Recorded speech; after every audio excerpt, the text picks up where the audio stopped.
This morning it is my pleasure to introduce my friend Jessica Castleberry. I'll read her bio. Jessica Castleberry is an entrepreneur, mentor, leader, and advocate for early childhood education, and she's from Rapid City, South Dakota. Jessica owns Little Nest Preschool in Rapid Valley, Little Nest Preschool South in Rapid City, and Little Nest Childcare and Learning Center. Jessica is a National Early Childhood Education Conference presenter, author of the blog Early Education Plantation, and contributing writer to the blog. Sorry, I think I messed something up there.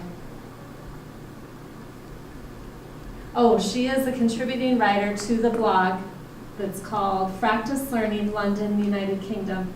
Jessica is a graduate of Goldman Sachs 10,000 Small Businesses 2017, Leadership Rapid City 2016, and the 2015 Women in Leadership series from Black Hills State University.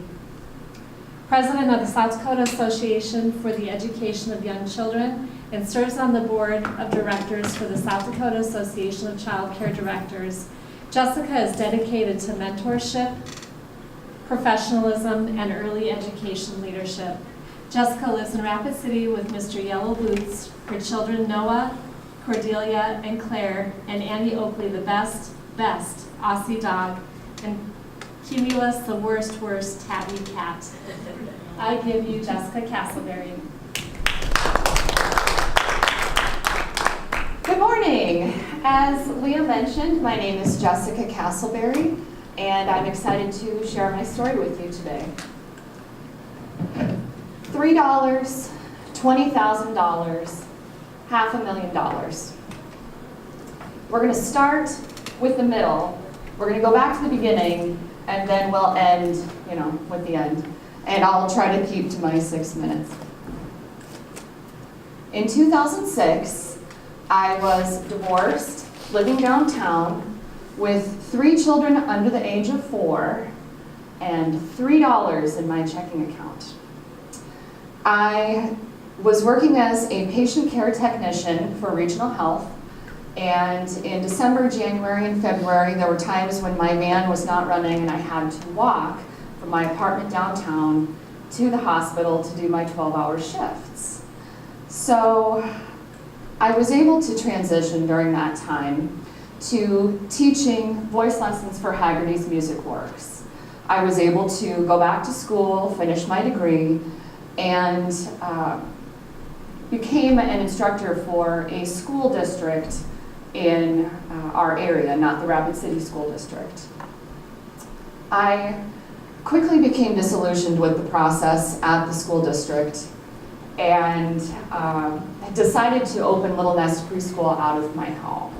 So I opened with only 3 students, and I had one more paycheck coming from the school district, and I thought, oh my gosh, how are we going to make it? What is going to happen to us? And we were able to open, and with our 3 kiddos, we were able to grow our enrollment, and by the end of 2010, I had made $20,000. And I thought, oh my gosh, okay, maybe we're not going to have to move into the mission after all.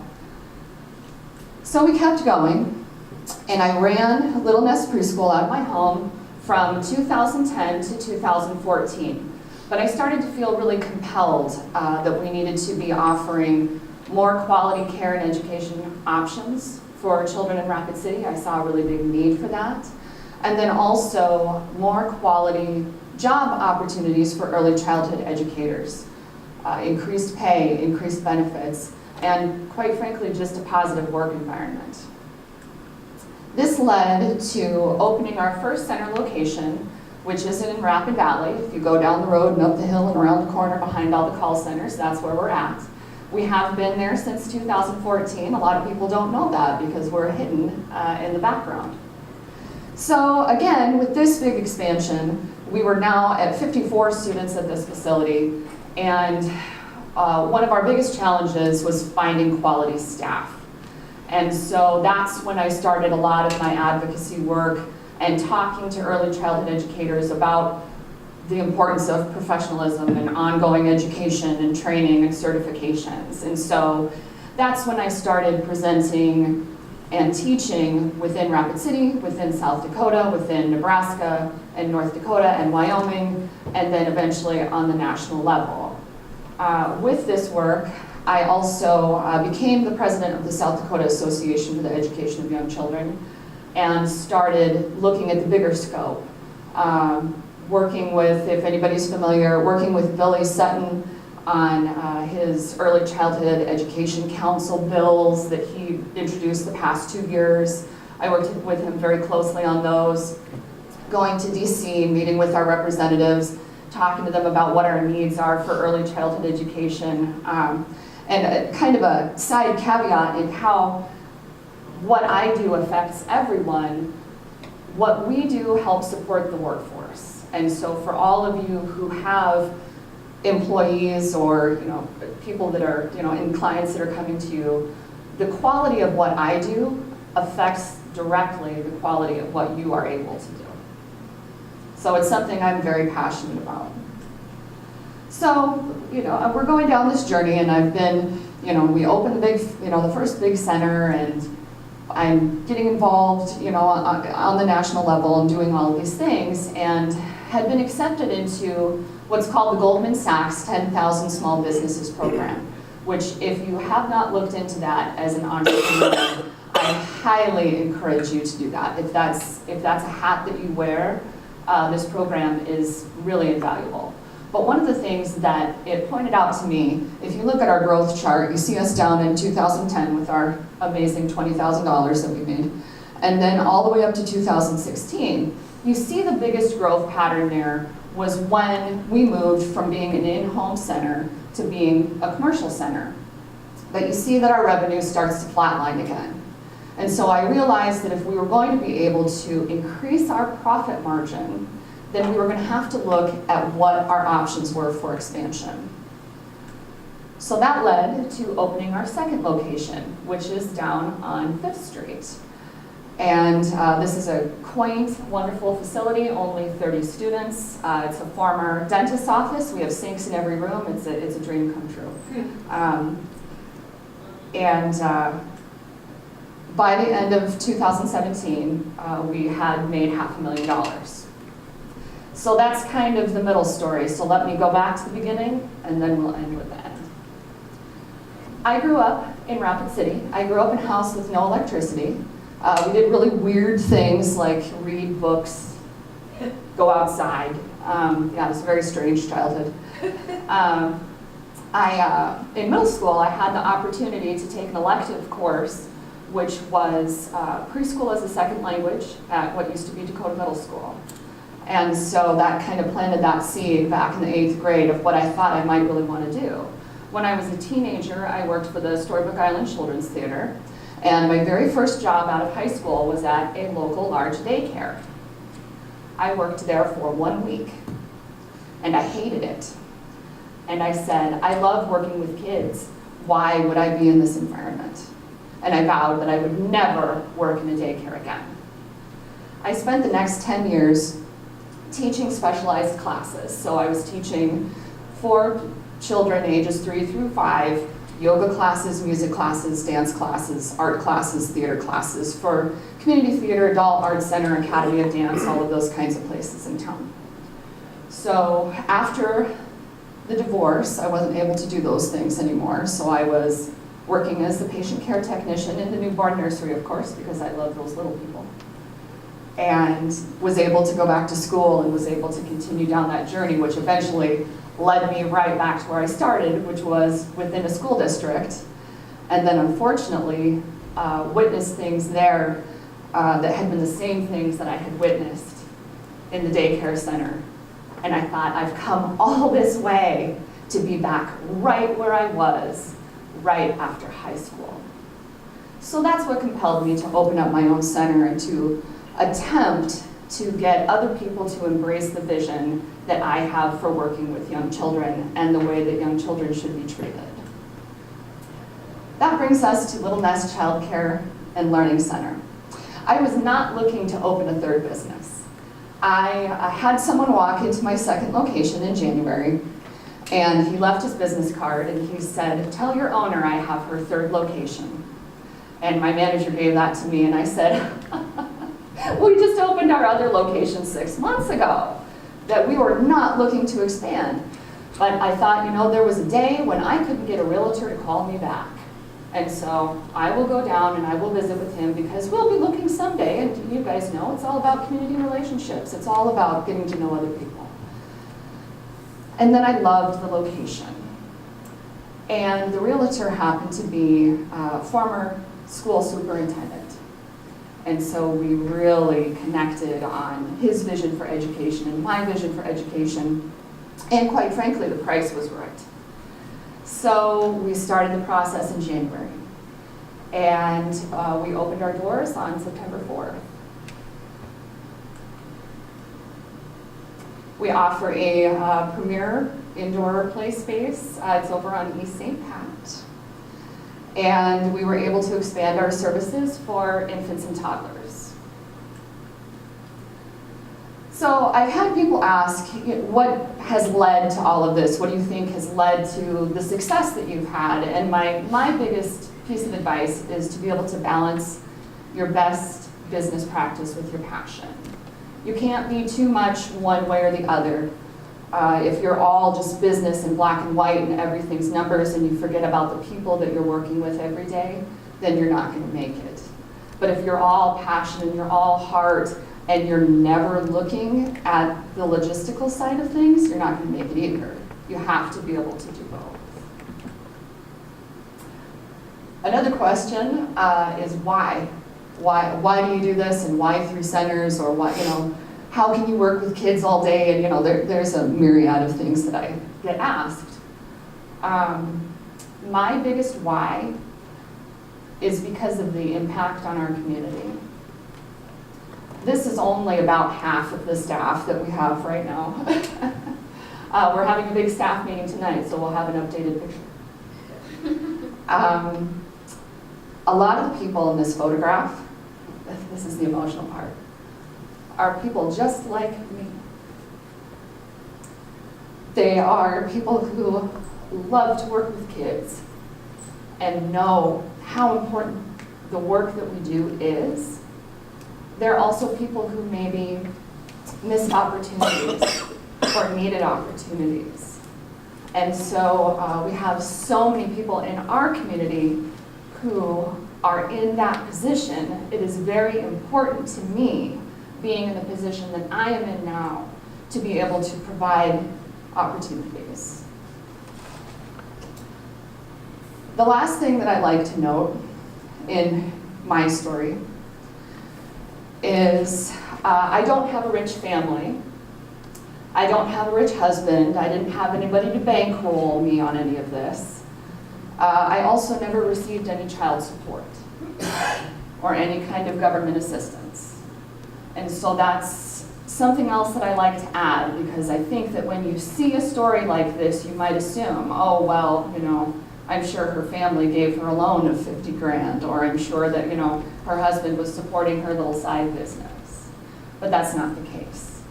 I also think that it's important, again, because I want people to know, Leah, you have to give me such a good introduction on what a professional I am, and then I stand up here and cry. I want people to know who are walking to work, who are single parents, and wondering if it's ever going to get any better. I want them to know that they can do it. So, thank you. I know there were a couple of things that's the end of my 6 minutes, which was probably, 20. I also am supposed to answer a couple of questions for you today. So one is my growth opportunity. I'm pretty sure I have all my guidelines. We clearly are just coming out of a huge growth opportunity. I'm in recovery mode right now. I'm in, it's Saturday and I'm going to take a nap, But I racked my brain on both of these challenges from your group since I was asked to do this. one growth opportunity that I would really like to see come to fruition, once I have my feet under me again, and I'm in a place where it's more philanthropic, I would love to see some type of outreach program developed to get out onto the reservations, to get out into more rural areas. Wyoming has an excellent program right now where they have preschool on a bus. And they saw a need within their communities they were bringing in a lot of immigrant workers, and they were trying to help them learn English and trying to get them out in the community. So they drive their preschool bus out there, the kids come on the bus, they do their preschool activities, they get that social emotional education, they get that interaction with instructors where they might not otherwise receive it. I would love to help facilitate a program like that.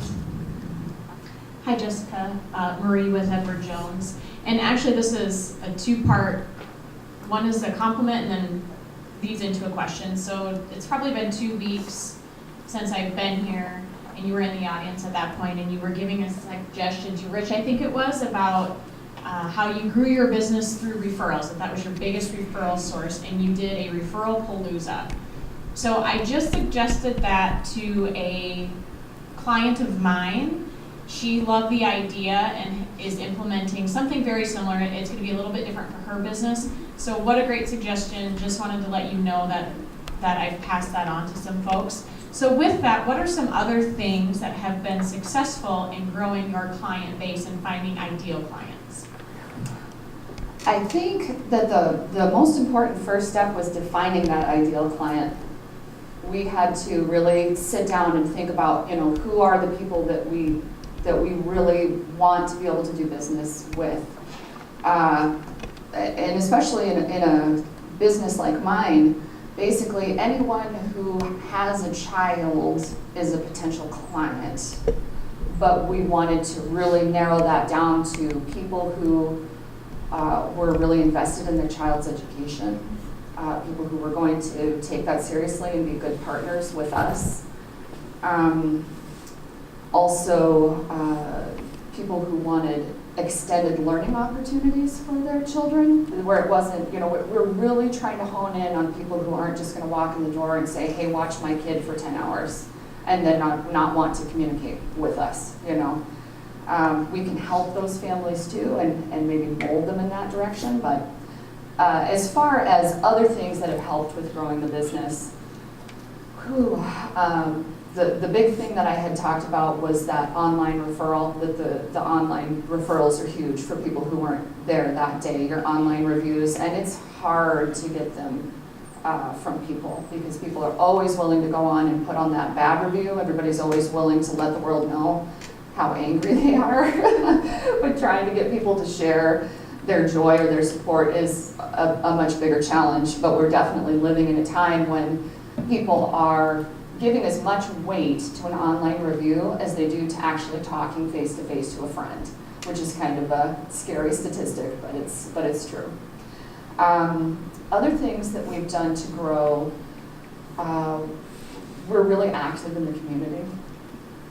We get out to a lot of meetings, and generally, something that I've found, and particularly, of course, my whole field is a little bit different than a lot of people. We're not viewed as salespeople. We're not viewed, as necessarily a product provider. But what happens to me a lot of times when I go to networking events is that people will assume that I'm there to get students. And that is not the case. That's actually never the case. And so that was something that was happening to me at networking events, is people were kind of slamming that door.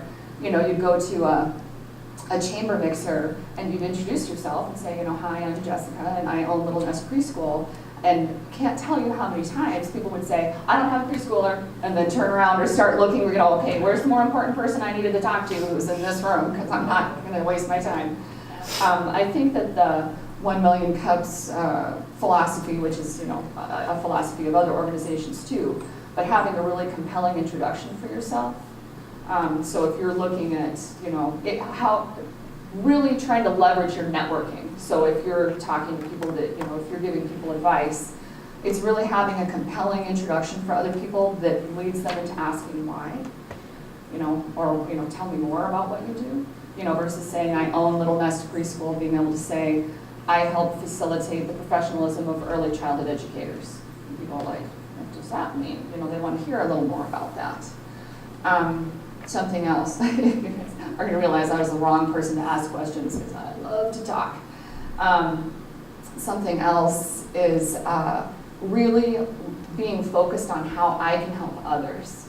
How can I connect people? How can that I think has been a really big key, because the rest of it, in my experience, falls into place.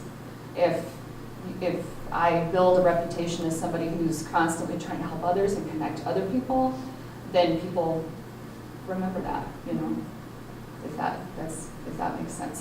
Because for me, it really doesn't come down to, oh, well, I put a ton of money into this kind of marketing, or I did this, or I did that. It's really all about Serving people. others. Absolutely. Yeah. Very good answers. Thank you, Jessica. Yeah. Who has another question? I can bring the mic up here to Monique. Monique Stevens with SDSU. What kind of internship opportunities do you have for students in the early childhood field? Because I know we have a lot at BH that might want that type of opportunity. Absolutely, and we have had a few from BH come through. We're really very flexible. It's whatever their requirements are. But we've had a few come through from BH who start with us just doing their basic internship requirements, and it's transferred into substituting. And we had a couple who were with us for the past couple of years. Now they're both kindergarten teachers starting this year. We also do mentorship and internship with the Rapid City School District. That's new this year. So kids get credit for coming in and working with us. But yeah, we're extremely open and flexible, and more than happy to work with educational institutions, for sure. All right, another question for Jessica. I have one. I think I'll go ahead and ask it, and then you can be next, sir. I'm wondering, I've often said that owning a business, the best part is the people that you hire and work with you. The hardest part is the people. And so I'm wondering what tips and tricks have you had for managing a pretty large staff at 3 different facilities? Yeah, and that is definitely, I would probably list it as our biggest challenge and our biggest success is the staff. And people often say, I don't know how you work with kids all day, and it's like a 3-year-old does what a 3-year-old is supposed to do. It's when a 23 or a 33 or a 43-year-old does what a 3-year-old does. That's where that's my deep breath moment, I think the biggest thing for us is that hiring process, and it's very tricky because, of course, the old adage is to hire slowly and fire quickly. We're in an industry that relies on ratios. We have to have so many adult bodies in the building when we have so many little bodies in the building. So that can be a little tricky. Sometimes you have somebody there who's maybe should have been gone a little bit sooner. But I do think that if you have that ability to follow that guideline, it's a good one. When we are hiring, we have very specific questions to hire for purpose and not for benefits. So we ask them very purposeful questions of, tell me about a specific time that you found working with children rewarding. Not just your canned answer of, it's rewarding working with kids because they're so cute and they're fun and it's great to play, and a very specific time when it was rewarding for you. A very specific time that it was challenging. Because that's when you start to mine out those answers, and also a specific time that you had conflict with a coworker. Because that's when you're going to start to get, oh, well, everybody was against me and everybody hated me, and and that's when you can dig a little bit deeper on where's that coming from, what did you mean by that? Working with a child was challenging because, they wouldn't listen to me, and everything I did, it just never worked, and it gets a little bit deeper into the answer. I also ask them in the application process, I ask them why us? why are you applying with us? And that helps to start narrow out some of the people who say, I applied everywhere. Okay, cool. Keep going. Exactly. Yeah, I could go on and on, but like I said, I have a lot to say. Good stuff, thank you. I'm Russ. I'm a retired biotech executive. I just wanted to compliment you. That's not a question. I have 2 daughters that have been involved in education with young people. I have one daughter in Chicagoland. She's taught 2nd grade for 20 years in a mixed socioeconomic area. And she'll tell you with the rest of her teachers has nothing to do with socioeconomic status. It's all about parenting. And you're impacting young children in their most formative years. That preschool years is when personalities, behaviors, attitudes are really developed. So you're interfacing in our community, where I heard just yesterday that our suicide rate amongst teenagers is growing very rapidly here. And a lot of that is because of just absence of connectivity. And so personal connectivity, getting off the devices and having people they can trust. So just compliment you following your passion. I appreciate that very much. I think that the connectivity issue is far larger than most people realize. That's something that I see, unfortunately, so frequently. You know, you'll have families that are out and they're eating dinner together and they stick the iPads in front of the kiddos' faces. And I have a little bit of a different perspective, I feel, because I grew up without electricity. And so it's such a shock to see it all the time, everywhere. You know, we'll have families walk in the door and the parents will walk in and they'll hand them their phone, or they'll hand them that iPad to get them just plugged in right away. And unfortunately, if we don't take that more seriously, I think that we're going to continue to see those kinds of unfortunate social trends. It's pretty terrible. What other questions do we have for Jessica? Jessica, can you tell us a little bit about who you surrounded yourself with in the beginning to help you be successful? So I like to call it your board of directors, those key either professionals or support network that helped you define your vision and carry you forward and get you where you are today.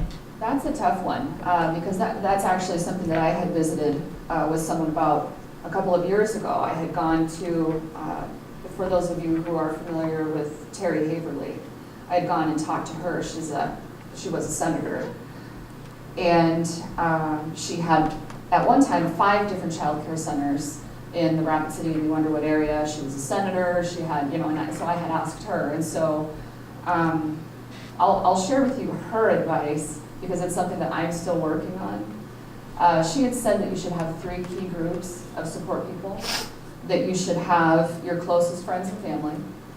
You should have a group of professionals who do exactly what you do. And so in my case, she said you should have a group of people who are owners, not just child care directors, but people who are actually, they have skin in the game, that it is their business. And then you should have a group of professionals who are totally outside of your industry that you can bounce ideas off of. I think that I've done well with the friends and family pocket. And I think that I've done well with the group of professionals outside of what I do pocket. But even with the hat that I wear as the president for SDAYC, our industry tends to be a closed industry. When I opened the St. Pat location, there was another business owner who was within proximity of that location who had said to me, "Why did you have to open so close to me?" She said, "Why couldn't you open on the west side of town?"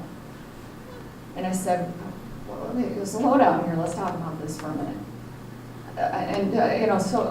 For basic math, let's just assume there's 10,000 kids between the ages of 0 and 5 in Rapid City, just to make our math easy. Let's say there's 10,000. Let's say that 5,000 are going to stay at home with moms or dads, grandmas, grandpas. They have alternate care.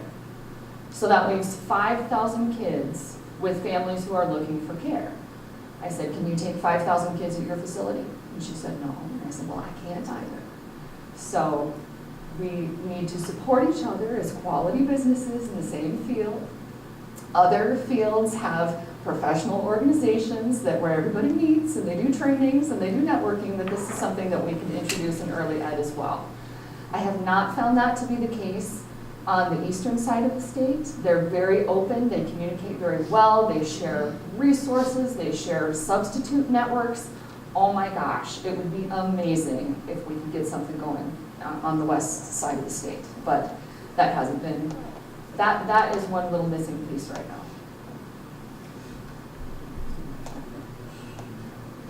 Another question up there, Mike? How do you manage to keep the kids unplugged these days? Oh, are you, and you're speaking specifically in centers? Like in the, within the centers? Within your Yeah. facilities. Yeah. That's a tricky one because the kids are drawn to it. We have similar issues with things like they're being served food that doesn't come out of a bag. It's actually an issue. It's an issue. They don't understand food that's on a plate and it doesn't come out of a container. It's bizarre. And, and I've been doing this long enough now to watch this transition. 8 years ago, this was not a problem. This was never something that would have been addressed. What we do, because there is a delicate balance, they have to have some technology. I had gone in for a kindergarten screening just about 5 years ago, and the kids went in for kindergarten screening. They were all sat down at an individual computer and had headphones put on their heads. They were not screening with a human. They were screening completely prompted by the computer. And so that was one of the times when I looked at it and I'm like, okay, well, our kids have to be ready for this. Because some of them, they're not allowed to use an actual computer. They might have an iPad, but they're not allowed to touch their parents' laptop. They don't have a laptop of their own, generally at 4 years old. So we are very structured in the time that our students are allowed to use that technology. It is a necessary evil. They do have to know how to use the iPads. They do have to know how to use those computers. But our time is very limited and very structured in that area. They have a lot of unstructured process art time and play time and all of those things where a lot of things are open-ended, but we keep that part of our day very, very limited. And there, unfortunately, is a trend, and we'll just say nationally, to give kids iPads if they're not sleeping at nap time, things like that, instead of having them look at books or do puzzles, or if they can't sleep and they need a quiet activity, they'll just plug them right in. And the kids do great because that's what they're used to. So it's definitely a challenge. The first time I met you, Jessica, was at Women's Networking Rapid City, probably 5 or 6 years ago. And I remember being impressed with your professionalism, just being a presence. You don't often see child care center owners at networking opportunities like that. And so as you're talking, I'm wondering, have you always had that professionalism first type attitude and behavior, or did that come as a result of opening the center and realizing that that's what you had to do? Man, that's a good question. I've always been a professional. I mean, I've always, in everything that I did, when I was in high school, I really thought that I was going to go into musical theater. There's a lot of money and opportunity for that in South Dakota, let me tell you. Boy, you want to make it rich quick, go into musical theater. But even with something like that, I took it so seriously. My senior year of high school, I took 9 classes. I think I had to take 3 to graduate, and I took 9. I had a 0 hour, and I had a class on my lunch hour because I was taking every advanced theater class, every advanced music class. So for me personally, that's just something that I've always approached everything that I've done that way. I guess if that makes sense. But It shows. well, thank you. I feel that it's important, and I feel that no matter what field you're in, you should bring your A game and not be afraid to stand up and talk about it, I guess. Okay, one last question, Monique.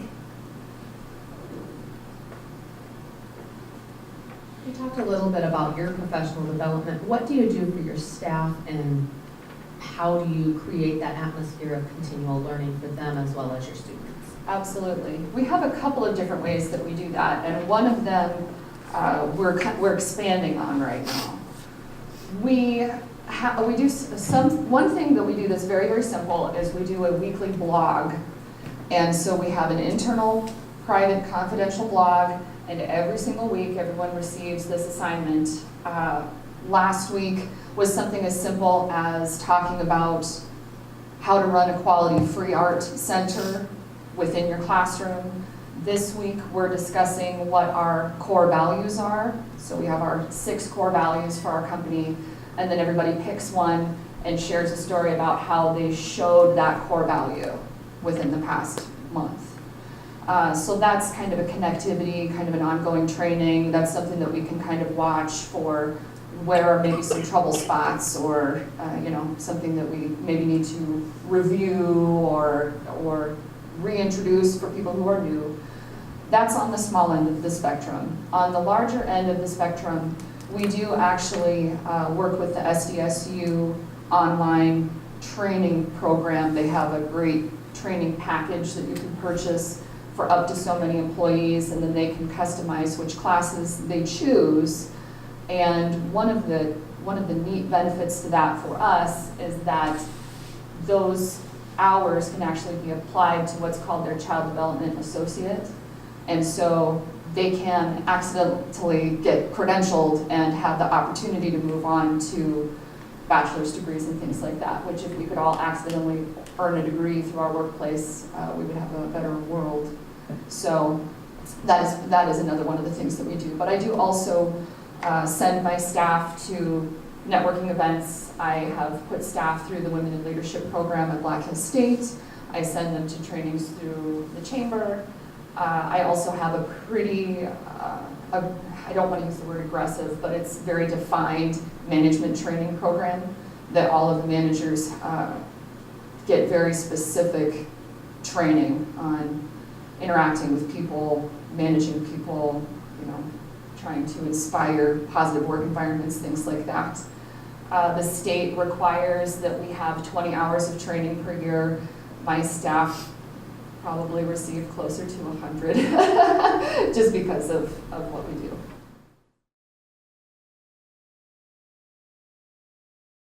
The effect that we have as human beings on each other with the way that we interact